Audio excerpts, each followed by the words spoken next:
Olá, olha aqui a sugestão de um dos meus seguidores, dos meus pouquíssimos seguidores. O Nome da Rosa, do Humberto Eco, ele foi adaptado para filme, aliás, um excelente filme. E ele não é só a história, né, de assassinatos dentro de um mosteiro, mas ele tem muito mais coisas contidas dentro dessa literatura e dentro do filme que para expandir a mente da gente. Bom, para eu fazer um breve resumo aqui da história, né, sem entregar muito final para quem quiser assistir. A história ela se passa dentro de um mosteiro, mas ela começa com a narrativa em primeira pessoa, né? A pessoa que vai narrando a história é o narrador personagem. Ele é um narrador observador e personagem, que é o Adso de Melk. O Adso ele vai contando, né? Ele vai pedindo que Deus dê a ele forças para que ele seja o mais fidedigno possível para relatar as coisas misteriosas e grandiosas que aconteceram durante o período que eles estiveram, né, no mosteiro. Começa com a viagem do Guilherme de Baskerville, né, William de Baskerville, e o Adso de Melk, eles estão indo para um mosteiro lá no norte da Itália. E eles não estão indo lá por acaso, né? Porque a história ela vai contando no decorrer dela que há uma, vamos dizer assim, uma treta entre a Irmandade dos Franciscanos e a representação maior da Igreja do Vaticano, né? Dentro dessa briguinha, né, entre eles, a Irmandade dos Franciscanos corre o risco de ser tomada como hereges, né, de sofrerem punições, porque eles estão lá no comecinho da Idade Média, que a gente vai chamar o período histórico de Baixa Idade Média, né? Baixa Idade Média é aquele período que começa pouco depois assim do cristianismo surgir na Itália, até mais ou menos o século X, por aí, é chamado de Baixa Idade Média. O que existia muito dentro da religião naquela época? Existia muito aquele fanatismo dogmático, né? Aquele fanatismo cego, né? Aquela religião que ela não te deixava você pensar muito fora, né, dos conceitos que eram estabelecidos pela igreja naquela época. Então eles estão indo lá para o mosteiro, né? Um mosteiro que é beneditino. E ao chegar naquele mosteiro, eles se deparam, né, com o grande mistério lá do assassinato de um dos noviços. Um noviço não, é um noviço, é um rapaz bem novo, né, que é o Adelmo. E tomado assim vamos dizer, pelos relatos das pessoas que estão lá dentro, que eles representam muito assim aquela concepção mais, vamos dizer assim, mais dogmática mesmo das crenças, né? E eles começam a falar que é uma obra maligna, né? Que é uma obra do diabo para dissolver ou para trazer contendas para dentro daquela igreja, para dentro das paredes daquele mosteiro, né? E o Adson, por ele ser muito jovem, ele vai se impressionando muito com esses relatos, né? Mas o Baskerville já é um homem mais cientificista, se é o que eu posso usar essa palavra para essa época. Mas uma coisa que existe de muito interessante nessa obra, que tanto no livro como no filme, é que o filme ele vai mostrar que existe uma separação entre aquilo que é fanatismo, entre aquilo que é extremamente dogmático, né, e muito assim voltado para o misticismo, do que aquela ponderação mais lógica das coisas, que é o que o Baskerville tinha, né? O Baskerville, eu acho que ele representa nessa obra o lado racional. Tanto que esse filme aqui, o filme e o livro, eles seguem uma lógica que você vai encontrar muito nos livros do Sherlock Holmes, né? Do Arthur Conan Doyle. Aliás, tem uma coisa que é uma característica literária que era do Conan Doyle lá nos livros do Sherlock Holmes, que você vai encontrar aqui também, que é uma referência literária chamada doppelganger, né? Doppelganger quer dizer um duplo, né? Existia o Sherlock Holmes e o Watson, e aqui a dupla que você vai encontrar, que vai ser um que completa o outro, né? Um lado racional com um lado mais sensível, você vai encontrar entre o Watson e o Baskerville. Aliás, o Baskerville ele é uma homenagem, né, ao personagem do Conan Doyle, né, naquele conto O Cão de Baskerville. Humberto Eco, eu acho que devia ser assim, bem apaixonado pelas obras do Conan Doyle. É um tipo de literatura onde a lógica predomina, porque é uma lógica dedutiva que o Guilherme de Baskerville vai usar para esclarecer o assassinato que acontece no mosteiro. Ele começa a perceber que existem certas coisas que estão sendo escondidas lá, que as pessoas não contam exatamente o que aconteceu. E ele vai aos pouquinhos sondando e vê que muitos dos assassinatos estão ligados a um livro que eles juram que não existe, que seria uma obra do Aristóteles, que para ele seria uma leitura proibida, né? O Adelmo, ele era um jovem muito esperto, mas ele, assim, muito bonito também, né? Eles contam no livro, mas ele não tinha, assim, um acesso pleno à biblioteca, porque era uma biblioteca onde os livros ficavam escondidos, né? E quem cuidava da biblioteca, o bibliotecário não deixava ninguém sem autorização ter acesso a esses livros, entrar lá dentro. Então o que o Adelmo faz? O Adelmo, de uma certa maneira, ele troca carícias, né, com um das pessoas que podiam ter acesso à biblioteca em troca disso, em troca de poder entrar lá dentro, né? Só que ele entra, ele tem acesso ao livro, né, e tomado por um remorso muito grande, porque ele praticamente se vende, né, se prostitui, vamos dizer assim, para uma das pessoas que tem acesso à biblioteca, que seria um dos secretários do bibliotecário, acho que é o Benegário, se eu não me engano, o nome do personagem. Ele entra lá dentro e ele sai de lá com um remorso muito grande, porque ele sabe que ele fez uma coisa que vai contra a ética, né, do dogma do mosteiro, né, da ética cristã que existe dentro do mosteiro, né? E ele se mata. E a partir disso, né, que eles acreditam que é um demônio, que é as forças demoníacas agindo lá no mosteiro, né? E todo mundo, a maioria dos personagens, eles vão, assim, mergulhando, né, nessa questão do misticismo. O Baskerville não, ele vai procurando dentro da lógica esclarecer.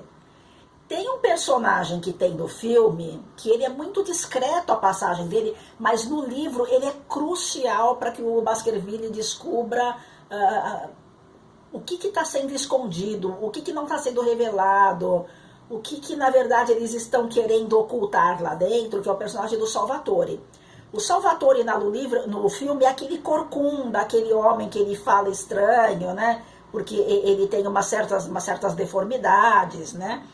E o Salvatore no livro, ele já tem vamos dizer assim, ele tem uma participação maior nesse desvendar lógico, porque o Baskerville começa a observar o comportamento do Salvatore, dele se embrenhando no meio do mato, né? O Salvatore, ele estava sempre em lugares muito escondidinhos, e por causa disso, o Salvatore sabia de segredinhos de muitas pessoas lá, coisas que as pessoas não contavam, mas que ele sabia que aconteciam, né? Inclusive, assim, a prevaricação, a prostituição lá dentro do mosteiro, o Salvatore sabia de tudo. No filme, ele mostra, assim, o Salvatore como um homem, assim, uma certa demência, né? Um certo retardo mental, né? Mas um homem que, vamos dizer assim, que perambulava pela noite, né? E o fato dele perambular à noite, ele via pessoas, assim, saindo às escondidas, e no livro ele vai mostrando que ele vai revelando os segredos às pessoas. Quem está indo visitar quem está entrando na biblioteca escondido, né? E qual é, assim, um foco interessante nesse livro? Esse livro, ele trabalha com vários tipos de historinhas paralelas que vão se converter no final. Uma dessas histórias é a questão da heresia dentro da igreja, né, dos franciscanos estarem sofrendo esse tipo de inquérito, né, do Vaticano. A outra historinha à parte é a história do mistério dos assassinatos. A outra historinha é a história de um livro, né, do Aristóteles, que é um livro que mata. No final você vai descobrir que ele mata porque tem uma substância venenosa no livro. E como eles tinham o costume de abrir o livro, né? Lamber a mão para pegar na outra folha, o veneno que estava contido na borda do livro é que fazia com que eles ingerissem uma quantidade mortal, né, de veneno e morressem. Então, assim, o grande mistério não era a morte porque alguma coisa maligna estava fazendo eles morrerem, mas tinha uma explicação científica para isso, né? E tem uma outra vertente do livro também, que é como o homem, naquela época, na Baixa Idade Média, enxergava a figura feminina. Porque tem a personagem de uma garota aqui, né? Que o Adson de Mel, que ele vai observar essa moça, ele vai se encantar por ela, ele vai ter relações sexuais com ela, né? Só que ele também vai sentir uma certa culpa, mas não uma culpa por ele ter vivido, ter tido aquela experiência com ela, mas a culpa por ver a imensa pobreza que aquela mulher e, consequentemente, toda a família e as gerações que se sucederiam a ela, né, iriam ter. É um questionamento do Arthur a respeito da miséria humana, porque ele vai observar depois essa moça lá no lugar onde ela mora, que é um barracão bem pobre, pessoas muito miseráveis, com modos muito miseráveis também, né? E ele faz esse questionamento, né? Depois de eu ter visto a beleza daquela mulher, eu observo ela dentro da sua pobreza, dentro da sua miséria. Tem duas vertentes aqui também a respeito de como que eles enxergam a mulher.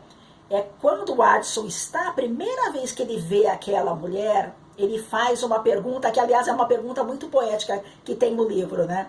Que ele fala, quem era esta criatura, né? Quem era aquela criatura? Que era rosa como a aurora, que reluzia como as estrelas, brilhava como o sol, e ao mesmo tempo ela era terrível como um exército em formação de batalha.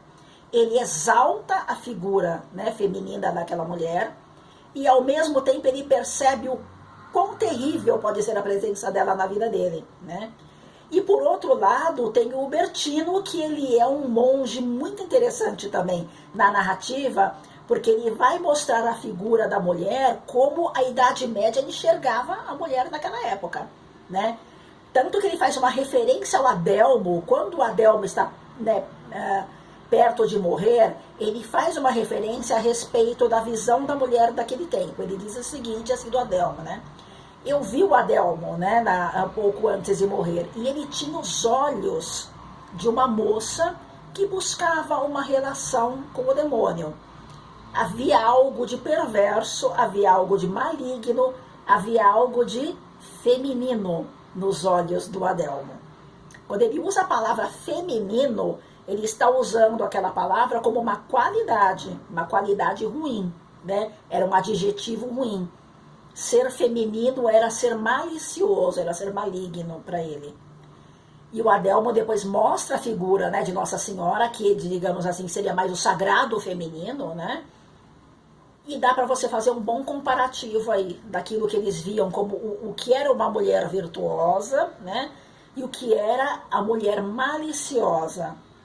Quando o Adson conta, né, o quanto ele estava assim preocupado com o bem-estar, né, daquela moça, mesmo sem saber o nome dela, o Baskerville logo ele deduz, meu Deus, você está amando, né? Porque não é só uma paixão, porque paixão é uma coisa que passa.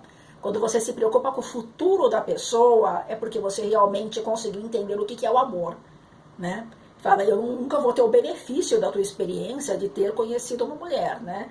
Mas Deus não daria tantas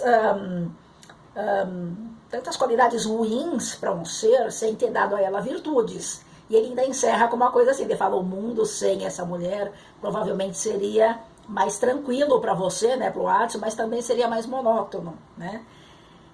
É uma questão interessante também você ver como que a mulher é vista na Idade Média, né? Especialmente nesses relatos do Ubertino, que o Ubertino, eu acho que ele é aquela representação dentro da obra literária que vai falar a respeito de tudo aquilo que era credo, que era crença naquela época. E o Baskerville vai mostrar tudo aquilo que é a renascença, porque eles estavam já próximos de acender a Renascença, né? E na Renascença tudo muda, a concepção muda. E o Baskerville, ele era uma pessoa com uma mente muito avante do tempo, né? Muito à frente do tempo deles. Quando todos pensavam, meu Deus, são as pragas do Apocalipse, né? O Baskerville já pensava, opa, tem uma explicação científica, lógica e dedutiva para o que está acontecendo. Tem também a contrapartida, que é a respeito da Inquisição, que é uma coisa que vai acontecer mais no finalzinho do livro e do filme, que é quando eles tentam ligar os assassinatos, né, à presença de algo maligno, e eles precisam encontrar culpados. Quem que eles vão atrás? Eles vão atrás do Salvatore, porque ele é aquele corcunda todo deformado, e deformidade na Idade Média era vista como obra maligna também, viu, gente? Pessoa que nascia surda, pessoa que tinha algum problema de cegueira, alguma coisa, a Idade Média enxergava a imperfeição humana como algum castigo. Então já associavam ele, né, com essa pessoa. O monge que tenta defender o Salvatore, né, também é visto como um potencial servo do maligno, né, do servo do diabo, e também passa a ser acusado pela Inquisição. E a moça também, por ela ser mulher, é a criatura mais frágil que tem lá, é ela, né? E quando eles estão lá na biblioteca, porque há um momento em que o Baskerville consegue entrar na biblioteca, né? Ele tem acesso à biblioteca e ele procura desesperadamente o livro, né? No momento em que ele está procurando o livro e que as coisas começam a se revelar para ele, começam a mostrar para ele que existe uma lógica, que as pessoas na verdade estão sendo envenenadas e não mortas por uma força sobrenatural, né? O Watson, ele está dentro do mosteiro, né, tentando intervir pela vida dos que vão ser queimados, e ele sabe que ele não vai poder, né? O inquisidor lá é o Bernardo Guido, que ele é um homem assim muito cruel. Ele é um homem que já teve assim problemas com o Baskerville no passado, né? E você percebe que existe uma certa rixa entre eles, né? Ele quer, de alguma maneira, humilhar o Baskerville, ou fazer com que o Baskerville faça escolhas que serão dolorosas para ele, porque ele sente prazer naquilo, ele sente... Aliás, eu acho que muitos deles sentem o prazer do sofrimento humano. Na Idade Média devia ser, assim, um período muito triste, né, da história da fé, né? E da história da raça humana mesmo, independente de onde ela vivesse, né? Eu acho que assim, a raça humana que sobreviveu à Inquisição, eu acho que você deve ter uma vida ou muito transformada, ou você aprende a se calar, né, e aceitar algumas injustiças como se elas fossem normais, né? É um livro que vai te fazer questionar muito isso, né? Até onde vai o direito de um homem de julgar o outro simplesmente por crença religiosa, né? Bom, continuando aqui, quando o Baskerville está lá dentro do mosteiro, né? Dentro da biblioteca do mosteiro, porque ela era um lugar separado do mosteiro. Depois eu vou contar no final uma coisa curiosa que tem aqui no livro sobre esse mosteiro. Ele se depara com o livro. O abade bota fogo lá dentro, porque ele não quer de jeito nenhum que aquele livro seja descoberto, porque aquele livro, de uma certa maneira, ele afronta aquilo que era a crença deles, aquilo que era dogmático para eles, né? E as fogueiras são acesas, né? O Salvatore, que acho que é uma pessoa assim que não deveria morrer, porque ele era uma pessoa assim inocente de tudo, né? Até por ele ser uma pessoa com problemas mentais, né? Ser um homem que não poderia ser responsabilizado por nada. Ele morre, o outro monge que o defende morre também, e a moça, na hora que o Bernardo Guido vai incendiar a pira onde ela está, né, a comunidade lá dos mendigos, eles meio que afugentam, né, tanto os guardas lá da Inquisição como o Bernardo Guido. E quando o Bernardo Guido está indo embora, os mendigos empurram a carroça, e acho que o Bernardo Guido, ele tem assim aquela morte que ele merecia ter. Ele é um personagem do livro que vai te vai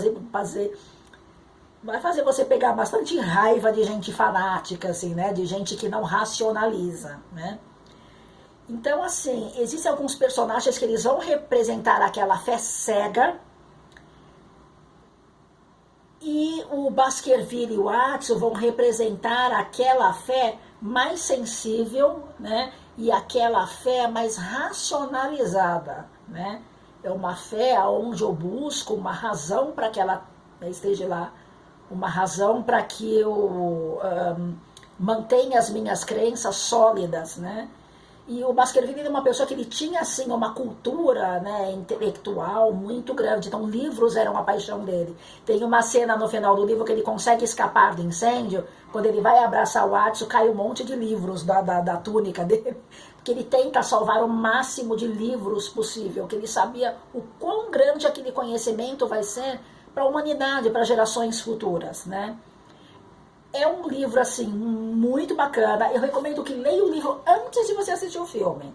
Às vezes a pessoa assiste o filme e depois, por curiosidade, vai ler o livro, né? Mas eu recomendo que leia primeiro. Lê primeiro, presta atenção nos personagens do Salvatore, no bibliotecário, presta bastante atenção no mosteiro. O mosteiro, eu acredito que seja, assim, o grande protagonista da história. Acho que o personagem principal é o próprio mosteiro. Porque são muitos personagens muito significativos aqui. Mas o mosteiro em si, ele tem uma coisa muito interessante. Porque no começo, quando eles estão indo, lá no comecinho da história, que eles estão indo para participar, né, daquela reunião com o Vaticano, com os bispos e cardeais do Vaticano, presta atenção no nome do Adso de Melk, né, que é o jovem discípulo lá do Baskerville. E a biblioteca que está lá dentro do mosteiro chama-se Biblioteca de Melk. A impressão que dá é que a família do Adso devia ser uma família muito influente na época e ele já tinha alguma ligação muito forte com aquele mosteiro, né? Por isso eles estão indo para lá, porque eles precisam defender, né, a ordem dos franciscanos, né? Porque os franciscanos, eles defendiam muito aquela questão da pobreza do cristão, né, da pobreza do Vaticano. Que eles falam que se Cristo não tinha bens, né, se Cristo não acumulou bens, porque o Vaticano deve fazer. E para falar isso naquela época, é quase que pedir assim, risco fóssil e queima da fogueira. Era mais ou menos isso. Mas é uma história muito interessante, ela vai se desenvolver de um jeito muito bacana. A questão do doppelganger que eu falei, o doppelganger é assim, na literatura, quando você tem dois personagens que um depende do outro para que você desenvolva aquele personagem, né? Tipo o Sherlock Holmes e o Watson, né? Um depende do outro porque um é a parte que falta no outro. Onde você vai ver outro doppelganger também, em Drácula, do Bram Stoker, tem a personagem da Guilhermina, né, que é a Mina, e a personagem da Lucy, né? A Guilhermina, ela é mais centrada, mais sensata, né? Ela é mais pudica, né? A Lucy, ela é mais assim, mais devassa, mais doidinha, né? Ela é uma menina assim, que não tem muitas papas na língua, ela é mais sedutora. O que uma tem, falta um pouco na outra, né? Mas uma completa a outra, porque a Lúcia e a Guilhermina do Conde Drácula são, assim, grandes amigas que se completam. Tem uma coisa interessante, um dia eu vou analisar o Drácula pra vocês, gente, porque tem uma coisa interessante do Drácula. Quando a Guilhermina morre, é o exato momento que a Lúcia se casa. É aquela transmigração de ciclos, é uma coisa bem interessante. Prometo que um dia eu analiso o Drácula pra vocês, tá? Mas, assim, a obra do Umberto Eco, ela tem uma importância grande na literatura, porque ela vai falar a respeito de como a questão social foi mudando aos poucos, né? E bem vagarosamente, tanto que hoje existe, assim, uma discrepância muito grande entre as classes sociais, né? Mas o que ele vai mostrando aqui? Ele vai mostrando que algumas pessoas, né, que nem o Adso e o Baskerville, eles começam a notar essas injustiças sociais, né? Enquanto a igreja ganhava um monte de coisa, existe no começo do filme uma fila enorme de pessoas levando coisas para a igreja, né? desde animais para abate até frutas, cereais que eles vão colhendo, como se fosse uma dádiva para a igreja, né? Em troca da indulgência, que é o perdão pelos pecados, né? E do lado de fora você tem uma comunidade lá, que é a comunidade onde aquela moça morava, que é uma comunidade extremamente faminta, miserável, que carece de tudo. E é essa grande diferença que ele vai mostrando, que o Atsu vai notando também, né? E o Baskerville, ele fala isso para ele, né? Quando eles jogam restos de comida, né, para aqueles pobres miseráveis, o Baskerville fala, isso é mais uma grande contribuição, né, do mosteiro para os pobres, né? Quer dizer, vai ficar com o resto. E hoje a gente vê isso aí, não só na religião, né, mas você vê isso na sociedade de uma maneira geral, que nós não temos uma sociedade equânime, né, em questões assim sociais, né? E eu acredito que nós nunca tivemos. Acho que na história da humanidade sempre houve o menor, o maior, o mais humilde, o mais abastado, né? Mas ele mostra assim que a figura da igreja que deveria pregar uma igualdade não pregaria naquela época. Eu acho que assim, a obra do Umberto Eco, ela é uma obra assim bem, como é que eu vou te dizer, ela não é polêmica, né? Mas ela é uma obra que ela vai te fazer refletir, né? Ela vai trazer alguma transformação na tua maneira de ver como que as instituições, sejam elas políticas ou religiosas, elas devem amparar as pessoas que não têm absolutamente condições nenhuma de seguirem a vida, né? Bom, no finalzinho do filme e do livro também, né, eles seguem a vida deles, o mistério é esclarecido, né? Para você saber como é que esse mistério se esclarece, vai lá ver o filme. Vocês vão achar interessante essa lógica dedutiva do Baskerville. É muito Sherlock Holmes, gente, muito legal. Mas quando ele vai narrando a história, né, o Watson vai narrando a história, ele vai chegando à conclusão de que toda experiência que você passa na tua vida, ela não deve ser condenada ou ela não deve ser te causar um grande arrependimento, mas você deve agregar aquilo como conhecimento para você. Né? Porque ele poderia ser um homem que, né, que ficaria lá se martirizando, meu Deus, né? Eu fiz tudo errado, né? Eu me envolvi com uma mulher e não deveria, né? Mas ele não fica de maneira nenhuma arrastando correntes. O Watson, ele não arrasta correntes, muito pelo contrário. Ele agrega aquilo como uma experiência que enriqueceu ele, que trouxe uma grande riqueza de relação com as outras pessoas, né? De ver a pobreza das outras pessoas, né? E de saber que realmente as mulheres não eram aquela imagem demoníaca e sombria, né, e maliciosa que dentro do mosteiro as pessoas tentavam passar para ele, né? Então ele pega muito aquelas palavras do mestre, né? Se existe um ser que ele tenha uma certa malícia, certamente Deus deu para ele também muitas virtudes, né? Então aí, minha recomendação, né? E obrigado assim ao meu inscrito, os meus pouquíssimos inscritos por recomendarem, gente. Muito bonito, muito legal esse livro. É um livro que realmente vai trazer para você grandes reflexões, né? Ele termina com uma coisa bem bacana esse livro, né? Porque ele fala no finalzinho uma frase, aliás, ele tem muita frase em latim aqui, mas é uma frase em latim que ele fala assim, né? A rosa antiga permanece o nome, e nada temos além do nome. Porque a única coisa que você leva e a única coisa que vai fazer referência às lembranças da tua vida é o seu nome, o nome de quem atravessou a jornada com você. Gente, beijos, boa leitura. E assim que possível, eu juro, eu faço um do Drácula para vocês.